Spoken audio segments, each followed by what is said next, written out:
Bom, esse aqui é um projeto que utiliza um sistema parecido com o de uma estufa, em que eu tenho 4 resistores aquecendo e um sensor de temperatura aqui medindo a temperatura deles. O controle é feito por um microprocessador, o Raspberry Pi Model B. Eu utilizo ele porque ele consegue executar mais de um comando, né, ao mesmo tempo, ele tem mais capacidade de processamento e também por já ter uma placa Wi-Fi integrada, diferente do Arduino, né? Caso fosse não utilizasse o Raspberry, eu teria que utilizar um Node MCU ou algum drive Wi-Fi pro Arduino. Isso ia complicar mais. Aqui, para não ficar com os fios apertados no GPIO do Raspberry, eu utilizei esse cabo de extensão para esse T extensor aqui para protoboard. Ele vai me dar a mesma pinagem que o Raspberry, só que aí eu consegui utilizar os pinos da protoboard para facilitar. Meu sistema de aquecimento desses 4 sensores aqui desses 4 resistores são 4 resistores de 5 watts e 10 ohms. Eles estão ligados em série. Aqui eu meio que soldei eles, né? Eles estão ligados em série. E o cabo do sensor vai direto para o Raspberry. Eu alimento eles a partir dessa fonte chaveada de 12 volts e 5 amperes, que ela converte da tensão da tomada direto, né, 120 para 12. Ela passa por esse Monster Shield aqui, que é uma ponte H, né, que recebe um sinal aqui. Ele recebe um sinal PWM nesse primeiro pino para controlar o tempo de ligação o tempo em que os resistores vão receber carga, né? Então, quando o PWM é 1, está em nível alto, ele recebe carga. Quando está em nível abaixo, o resistor não recebe carga e assim ele resfria. E isso é utilizado para controlar a temperatura a partir de um sistema PID. O meu segundo pininho aqui, eu tenho o meu input A, que é o sinal que vai liberar a passagem de corrente aqui pelo meu output A, que vai direto para os meus resistores. Aqui é o cabo do meu sensor, né? Ele passa lá por trás. Aqui é o cabo do meu sensor. Aqui eu tenho o meu negativo. Aqui eu tenho o meu positivo, né? Que é 5 volts. E aqui eu tenho o meu sinal. O meu sinal, ele está ligado aqui com um pull-up nos 5 volts, com esses 2 resistores aqui de 10K em paralelo, dando 5K. Para evitar ruído e melhorar a precisão da medição de temperatura. E aqui direto do meu sinal, ele vai lá para o meu GPIO da Raspberry.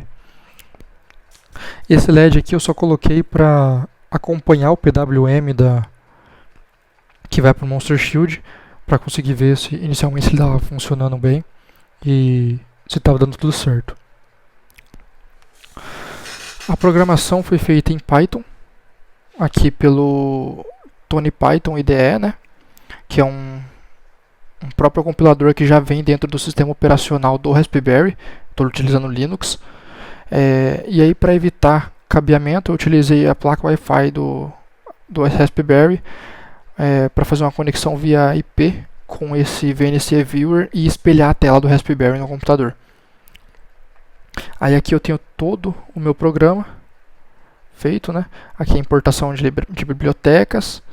Aqui eu tenho minhas configurações, minha chave e meu URL do meu ThingSpeak, que é a minha base de dados online, que armazena todas as temperaturas conforme o passar do tempo. As configurações das portas dos GPIOs, né, das portas do Raspberry. A configuração do meu sinal PWM com frequência de 50 Hz, startando ele, 50 Hz também do outro pino e startando ele. Toda essa parte é a busca pela biblioteca interna do meu sensor de temperatura. Em vez de usar uma biblioteca pronta, eu busquei ele direto da pasta raiz do Raspberry para ficar mais preciso, assim, para não ter nenhum erro devido às bibliotecas. Aqui são minhas variáveis de tempo para medição de temperatura, que vai ocorrer a cada 15 segundos. Aqui eu tenho os meus sets de temperaturas que eu consigo fazer para controlar o quanto que eu quero que ele mantenha, né? Nesse momento eu estou fazendo com 65 graus, mas eu testei com 45, 55 também. Aqui o meu controle PWM seria a porcentagem do Duty Cycle que ele vai ter inicialmente. Eu só setei um valor aleatório porque ele vai ser alterado depois conforme passar o programa.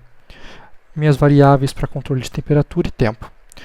Aqui são minhas constantes do PID, que é para o ajuste da temperatura automático, né? Como a minha integral da parte do PID estava dando muitas variações, muitos problemas, eu zerei ela, então não estou utilizando a parte integral, estou só a proporcional e derivativa. Então seria um sistema PD, né? Zerando minhas constantes PID. E aqui seria o meu loop geral. A leitura de temperatura, a aquisição do meu erro conforme a temperatura e o meu set de temperatura. Aqui eu calculo o tempo de execução do meu programa para jogar no cálculo de PID, para ele fazer um ajuste mais rápido ou mais devagar. E aqui a aquisição do meu tempo atual, né, para utilizar aqui na execução do programa. Aqui é o meu cálculo PID, utilizando as constantes KP e o meu erro. O meu I eu não estou utilizando. E a minha derivativa, né, que eu utilizo as temperaturas medidas anteriormente, a atual, a minha constante e o tempo. O meu PID é a soma dos três dados. E aqui eu ajusto o meu Duty Cycle conforme o meu set de temperatura.